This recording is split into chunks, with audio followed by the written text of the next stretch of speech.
From Juliana Pena dropping out due to an injury, to Beneil Dariush versus Charles Oliveira thrown in doubt. This is why UFC 289 is doomed to fail. Just when he thought things couldn't get worse, the Venezuelan vixen decides to break her ribs.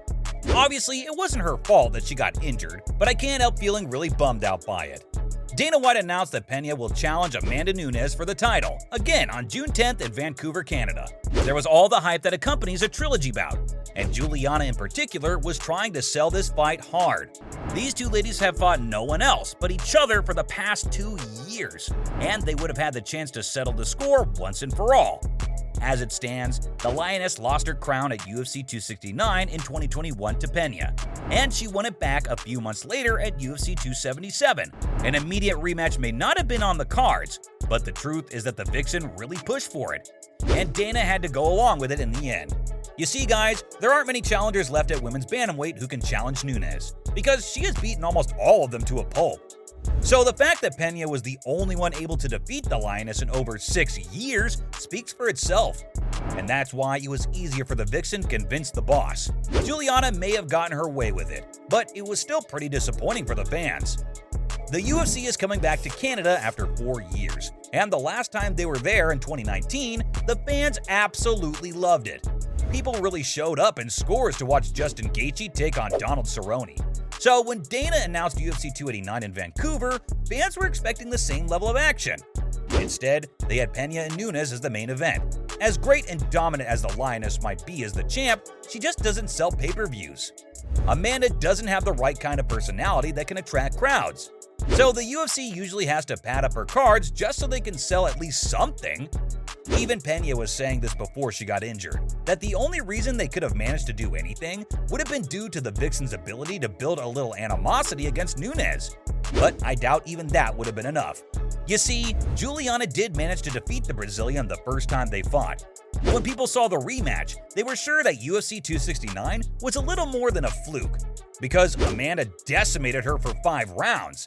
And to be honest with you, a lot of Pena's attempts to hit back at UFC 277 were really wild. I mean, she was swinging with literally her eyes closed, hoping that something might land. As one-sided as their fight was, the trilogy would have been way better than what we ended up with right now. Irene Aldana may be next in line for the bantamweight title, but there's no way she should be headlining an event right now. She does have some wins in her recent matches, but Robles has lost to the other top contenders in the division, like Holly Holm and Raquel Pennington. Truth be told, there aren't many fighters left in the division who can actually challenge the Lioness for the crown, so the fans are left with these scraps that Dana has been throwing at them.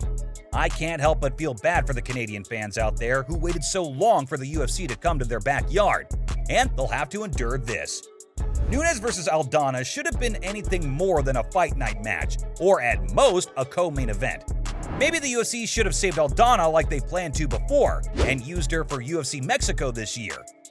That way, they could push the narrative of the possibility of 4 Mexican champions. Brandon Moreno, Alex Grasso, and Yair Rodriguez already have their belts. So maybe Aldana could also pull an upset over Amanda and make history in the promotion. I get that after GSP, Canada has had no true champ step in the octagon, but they still deserve better than this. Dana could have maybe convinced Dustin Poirier to face Gaethje. Not only would it bring some real action to the card, but it also helped them sell UFC 289 a lot better. These lightweight contenders are 2 of the most entertaining and popular guys in the MMA world, and a rematch between them would also make a lot of sense. The highlight made it clear that he wants to make a final run for the title, and the Diamond is also kind of saving himself to take on Islam Makhachev. Another fight that could have made this card a little more interesting would have been Khamzat Chimaev versus Paulo Costa. The Boers hasn't fought in some time, and Dana was looking to move him up to middleweight anyway. On top of that, Khamzat and the Brazilian have already been engaging in a war of words on social media, so it could have given them a chance to show the fans what their rivalry means to them. The Chechen has always been an exciting fighter to watch ever since he stepped into the UFC octagon, and the fans would have loved to see him back in action after a fairly long break. Sadly, none of that is happening. And to make things worse, Stephen Thompson versus Michelle Pereira got canceled. I hate to be the bringer of bad news, guys, but that fight just isn't happening. And it was kind of surprising that it fell through, because Wonder Boy asked for this match back in August 2022. He was just too done with fighting wrestlers who just stifled his karate style. So it made sense for him to go up against a flashy striker like Pereira. Not only would it give Pereira a chance to break into the top 10 of the welterweights, it would also have given the fans a chance to witness an amazing striking match. The Brazilian has been calling a lot of names for some time now. He wanted to fight Colby Covington, Khamzat, and Thompson, calling them sissies for dodging him.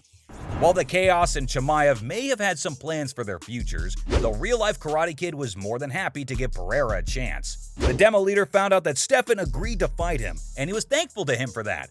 The UFC even announced the fight, and they put it on the June pay-per-view card. But then they just pulled it. No one knows why the matchmakers refused to send the contracts to these guys. Maybe they're saving them for a later date, but the UFC didn't give a reason for why they were doing this. Even Pereira was kind of confused by this, and tweeted that they both want to fight each other. But the UFC apparently doesn't want to make it happen. My guess is that Dana knows that this card is pretty doomed. So he's just trying to cut his losses and push relatively unknown fighters to the Canadian fans. Don't get me wrong here, guys. Anyone who steps in the cage is a warrior. But that doesn't sell an event. Names do. And there are no big names left for UFC 289 except for Nunes versus Aldana and Dubronx versus Benny. The co-main event is for sure the biggest attraction on this event, and this too was supposed to happen at UFC 288. The fact that Oliveira injured himself kinda saved this card. This match itself has a lot of implications on the lightweight division, and is really important in shaping how the next few months will play out for it. Charlie wants to get his title back, but to do that, he'll have to go through Dariush, who's on an 8-fight winning streak. On the other hand, Benny needs to secure a win against the former champ so that he can finally get his chance.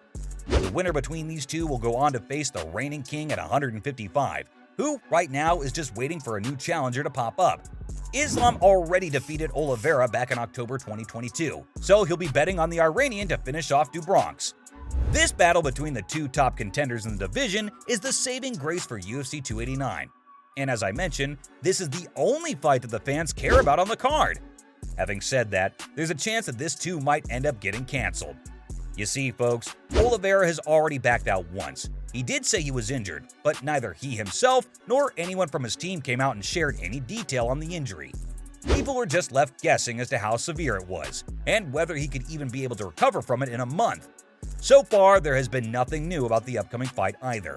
There's been no banter, no trash talk, just complete radio silence. What's more is that previously Benny voiced concerns over the Brazilian showing up to the rescheduled match as well. That's why the UFC had to sweeten the deal for Dariush and offer him more money and a guaranteed title shot if Dubronx backs out again. Let's just hope that Oliveira shows up at UFC Canada, so the fans would at least have something to be happy about. Otherwise, things aren't looking too good for this card. So from Beneil Dariush versus Charles Oliveira thrown in doubt, to Juliana Pena dropping out due to an injury, this was why UFC 289 is doomed to fail.